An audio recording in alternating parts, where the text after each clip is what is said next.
Hey Jericho, if you had to reduce your PlayStation 2 collection to just 10 games, what would they be? Hey Chi, if you had to reduce your PlayStation 2 collection down to just 10 games, what would they be? Hey Bogart, if you had to reduce your PlayStation 2 collection down to just 10 games, what would they be? Well, there you have it, folks. It's really hard to choose.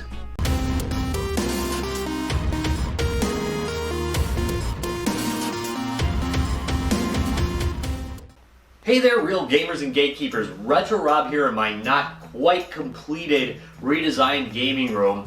For those of you who don't watch the channel a lot, I've decided to get rid of a lot of gaming stuff that I had laying around that I really don't play, and to focus more on the things that I really do like. The TurboGrafx 16 over there has been getting a lot of love lately, but in other areas I'm greatly reducing or removing.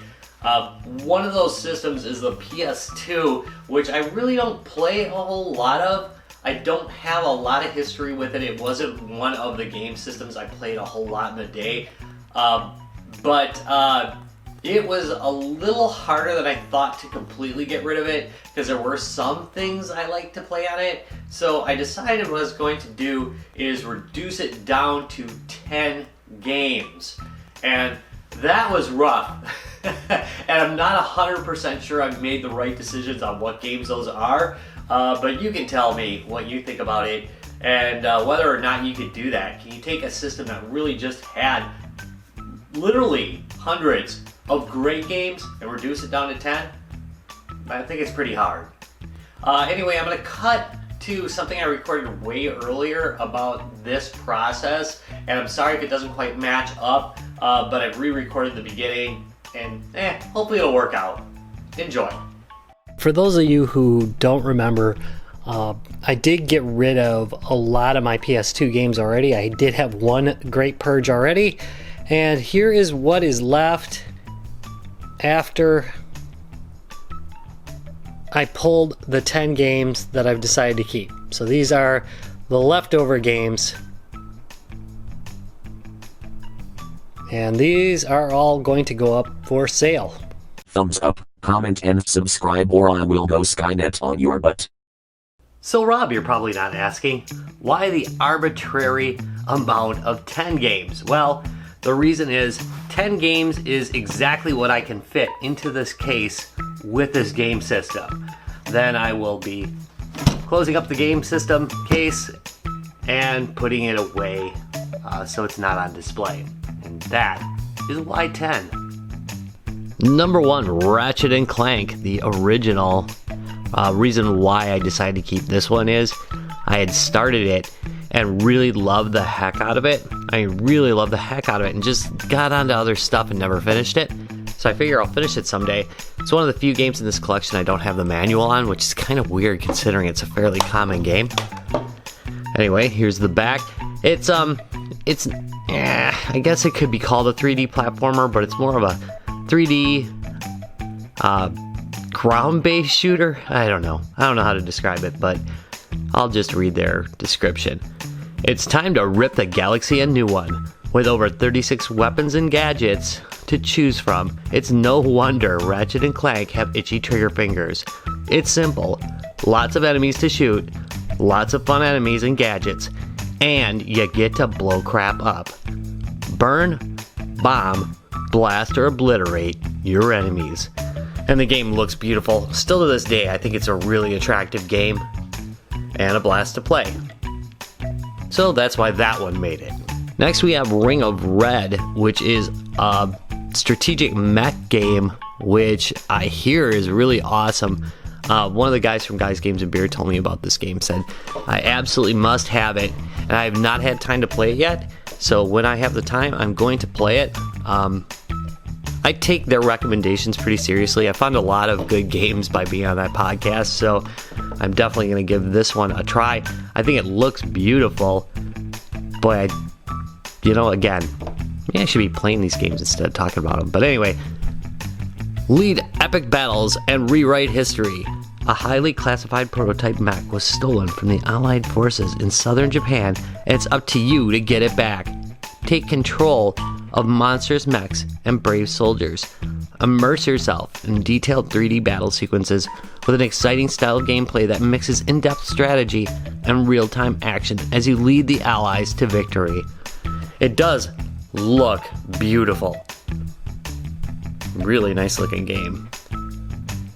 So excited to try that one out. Like I said, that's a when I get some time game, but definitely want to try it.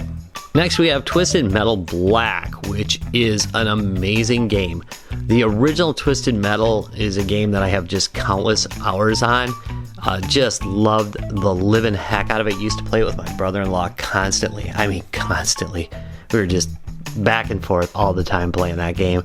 Really fun. I liked Twisted Metal 2. Didn't so much care for 3, 4.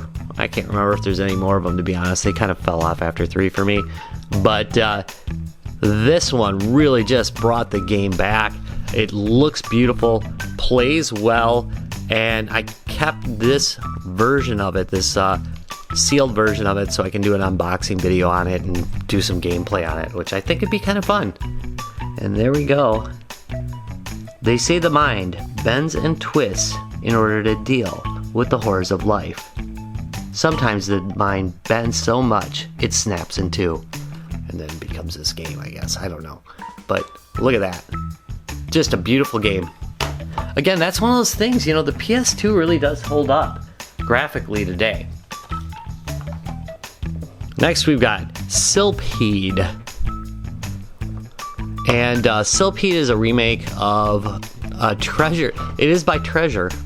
And it's a remake of a game that I used to play on the Apple IIgs, which, what a weird thing to make a remake of. It was an amazing shooter. I was really sad when I found out there was writing inside this. It wasn't mentioned in the description when I bought it, but oh well. This is a somewhat difficult to find game. It's not super rare, but it's somewhat rare. And it is a shooter. And it's a really good one. In the distant future, a plague of parasitic monsters is sweeping across the known universe, devouring all the resources in its path, including distant outposts humanity calls home. And I'm not going to go through the whole reading, it's a freaking book on this one, but look at those graphics, and nothing like a shooter to me. I really love shooters, and there's not a lot of shooters on the PS2. What the heck was my voice on that? Anyway, keep going. Katamari Damacy. If you know the game, which is basically a roll 'em up. You roll objects and get a bigger and bigger Katamari until it's gigantic or meets some kind of goal that is meant to be met. It's a great description. I should write the descriptions for games. Anyway, there we go. This is kind of a unique game to the platform. It's come out on other platforms since, but I still really like this version. There's also a version for the Nintendo Switch out that I think is pretty good. I played a little bit, and they just released it on the PC, but still, kind of like playing it on the original platform. Anyway, when the king of all Cosmos accidentally destroys all the stars in the sky, he orders you, his pint-sized princely son, to put the twinkle back in the heavens above. How, you ask? By rolling everything and anything on Earth into clumps so he can replace what's missing in space. Neat idea. And again, great looking PS2 game. Next, we love Katamari, and yet again, another sequel. I probably should have done more standalones, but both Katamari games were not easy for me to actually get my hands on, so I'm going to keep them. That's just the way it goes. But I really do like this style of game. Just another weird Katamari game where you roll things up. The king of all Cosmos grew to stardom after replacing the stars with the prince's Katamaris. In response to his newfound fame, the king is out to appease his fans with the help of the prince and his cousins. Now they're tasked with rolling up even more clumps, each larger and more different than the one before. There's that. Got great looking PS2 game. Alright, next I'll probably get some griping about this one, but State of Emergency was just a how do I put it? It was kind of a benchmark in violent games of the PS2 era up until, of course, Gland Theft Auto, where you used to beat up glands. Yeah, punch them in the glands. All right, anyway, sorry. This is getting weird. State of Emergency. This was originally going to come out on the Dreamcast, and that's how I heard of it. And it never was released there, so I grabbed it for the PS2, and I liked it, actually. I didn't think it was terrible or anything. It didn't get tremendous reviews, but it's fun. Basically, you're rioting. It's actually the year 2020 into a video game, basically. Anyway, a shadowy corporation has seized control of your country. The people have taken to the streets in protest. A state of emergency has been declared. Now it's time for you to fight for your freedom. Go fight for your freedom, I guess. Doing a video game. Next we have Ridge Racer 5. Look at that one. Reason I did Ridge Racer 5 is it's the only Ridge Racer I have for the PlayStation 2, and Ridge Racer is a very PlayStation series, or at least it was at the time, and PlayStation exclusive back in the time, although I think Nintendo had it by that point, didn't they? Feel free to educate me down below. That might be true, actually, but anyway, I associated it with the PlayStation, so blah, I guess. Neat game. It really went into drifting by this point. Went over the top. Over the top drifting is the point of this game, and it's actually a lot of fun. It's a fun game. I enjoy it. Back up a little bit. There we go. Experience all new race car excitement on the powerful PlayStation 2 computer entertainment system with Ridge Racer 5. Namco delivers phenomenal racing series. What is up with this? I can't read it. Namco delivers its phenomenal racing series with more energy, bigger thrills, and superb gameplay. There we go. I think I did a good job. Alright, next. The next two games are brought to you by the Curry Tiger Burrito. Curry Tiger Burrito. When you really want a beef burrito, but your doctor says you need to cut back on those. Seriously, look at these ingredients. It's frickin' dinner for a rabbit.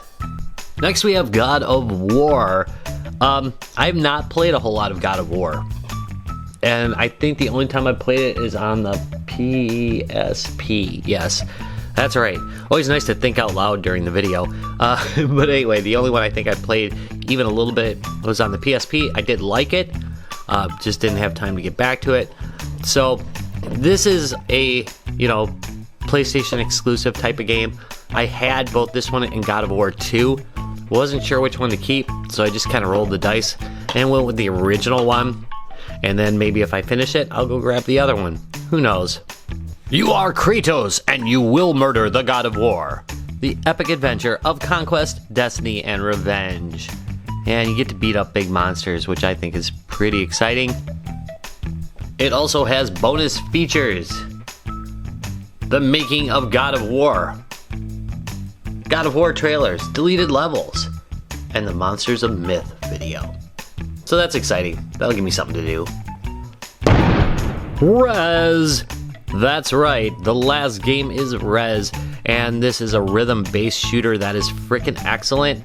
I have a Dreamcast. In fact, I have a couple Dreamcasts, and I will eventually get Rez on that. It's not the easiest game to pick up at a decent price, but on the PS2, you can get it for less than 30 bucks. At least you could when I bought it. And yeah, great little game. Plays just fine on the PS2. It's a good game, and it's a good game on the PS2 as well. But eventually, it'll probably get swapped out for something else. Go to Synestia. What the heck is with that name? Enter a pulsing world of intense lights and sounds where every beat and sample is synced directly to your actions. Through the use of light, sound, and rhythm, you alone must take control of the network and its music in an attempt to unlock the system's secrets and bring Eden back online. And there we go. Cool little game. And there it is, my once mighty PS2 collection reduced to just 10 games. What do you think? Do you think you could do it? Could you take your PlayStation 2 collection, shrink it down to 10 games? It's a pretty hard call to make when you're trying to reduce that much. I think I probably made the right choices, but I'm willing to change things here and there. I think once I finish some games, I might add other games in there. So, well, anyway, if you got any thoughts about this or generally the idea of reducing your collections so you enjoy them more, let me know in the comments down below. And I'm going to let you in on a little secret. I was only able to get it down to 11. I'm a fraud.